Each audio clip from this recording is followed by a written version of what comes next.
আসসালামু আলাইকুম। যাদের প্রেমিক প্রেমিকা অর্থাৎ আপনি যাকে ভালোবাসেন বিবাহ করতে যাচ্ছেন বৈধ পন্থায়, কিন্তু আপনাকে সে কোনোভাবেই পাত্তা দিচ্ছে না, আপনাকে সে কোনোভাবেই ভালোবাসা দিচ্ছে না, আপনার থেকে এড়িয়ে যাচ্ছে, আপনার থেকে দূরে সরে চলে যাচ্ছে, আপনাকে সে আগের মতো ভালোবাসে না। এখন আপনি ছটফট করছেন, এখন তাকে যে কোনো মূল্য হোক আপনি তাকে চান, কিন্তু কোনোভাবেই তাকে ফিরিয়ে আনতে পারছেন না। যদি আপনি আজকের এই তদবিরটি ব্যবহার করেন ইনশাল্লাহ, তাহলে আপনার প্রেমিক অথবা প্রেমিকা যেই থাকুক না কেন সে আপনাকে ভালোবাসতে বাধ্য হবে এবং সে এতটা পরিমাণ অনুগত হবে। আর এটি একটি সাধারণ কিতাব, এই কিতাবটা আপনার লাইব্রেরি বা বিভিন্ন জায়গায় পেয়ে যাবেন। তো এই কিতাব থেকে সবগুলো তবদির ভিতরে আমি আসলে অনেকগুলো তবদি পরীক্ষা করে দেখেছি যে এই তবদিটি খুবই কার্যকরী। তো আপনারা যদি তবদিটি করেন ইনশাল্লাহ ধরা যাবে। তো তবদিটি এখানে কি লেখা আছে, কোনো ব্যক্তি আপন প্রেমিকা বাধ্য করা এবং মন হরণ করতে এবং উদ্দেশ্য পূরণ করতে চাইলে নিম্নলিখিত তকবীরটি বা তাবিজটি অভ্যর্থ পরশ মেরে তুলল।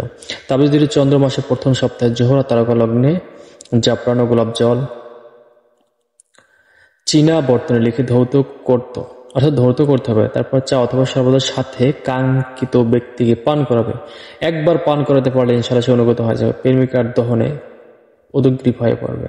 অর্থাৎ আপনি যাকে ভালোবাসেন তাকে যদি কোনোভাবে এই যে নকশাটা আছে বা এই যে তদবিরটা আছে কোনোভাবে যদি খাইয়ে দিতে পারেন, তাহলে কিন্তু আপনার প্রেমিক প্রেমিকা আপনার জন্য পাগল হয়ে যাবে, এতে কোনো প্রকার সন্দেহ নেই। তবে এটা বৈধ পন্থায় করতে হবে, বিবাহের উদ্দেশ্যে করতে হবে। আপনি যদি কাউকে বিবাহ করেন বা সৎ মেয়ের থেকে যে আমাকে আমি ভালোবাসি যে কোনো মূল্য চাই, তাহলে কোনো কবিরাজ বা কোনো তান্ত্রিকের পেছনে দৌড়তে হবে না। আপনি এই নকশাটা ইনশাল্লাহ ব্যবহার করেন, মেসেজ আপন কালি দিয়ে লিখে তাকে কোনোভাবে শুধু খাওয়াতে পারেন। ইনশাল্লাহ সর্বোচ্চ 1 সপ্তাহ সময় নেবে, এর ভিতরে দেখবেন 1 সপ্তাহের আগেও হতে পারেন, দেখবেন আপনার জন্য সে কীভাবে পাগল হয়েছে আপনি সেটা কল্পনা করতে পারবেন ইনশাল্লাহ। অনলাইনে আসলে এই সমস্ত ভিডিওগুলো দেওয়াটা ঠিক না। তো যদিও অনেকে আছে দেখা যায় যে বিভিন্ন আমল চায় স্বামীকে বাধ্য করার, আপনারা ছেলে এটা দ্বারা স্বামীকে বাধ্য করতে পারবেন যেহেতু হালালভাবে ভালো জিনিস, তো এটা দ্বারা বাধ্য করলে কোনো প্রকার সমস্যা হবে না ইনশাল্লাহ। তো যারা দেখা গেছে অনলাইনে বিভিন্ন জায়গায় ঘোরাফেরা করছেন, বিভিন্ন তান্ত্রিকের কাছ থেকে তবদি নিচ্ছেন, টাকা দিচ্ছেন, কাজ হচ্ছে না, তো আপনারা এই তবদিটা ইনশাল্লাহ করবেন। করলে ইনশাল্লাহ ঠিক যেভাবে আছে এভাবে লিখবেন, লেখার পরে নিজের নাম লিখে দেবেন যে অমুক অমুকের প্রতি পাগল হোক দিওয়ানা হোক। এভাবে যখন আপনারা লিখবেন তবদিটা দেখেন ভালোভাবে, আপনাদেরকে ঝুম করে আমি দেখাচ্ছি, এই যে দেখেন।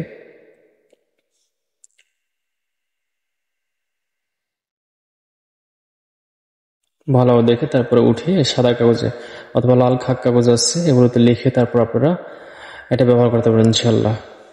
এটা হলো প্রেমিক প্রেমিকাকে বাধ্য করার জন্য তকবীর, যে কেউ এটা করতে পারবেন।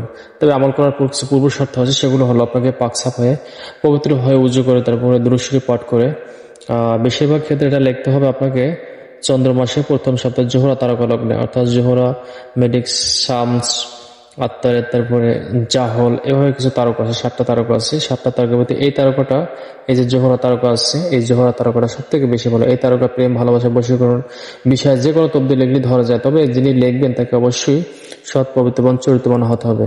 এ ব্যতীত কোনো জেনাখোর বা কোনো হারামখোর ব্যক্তি যদি তবদি লেখে তাহলে তবদি কিন্তু ধরবে না।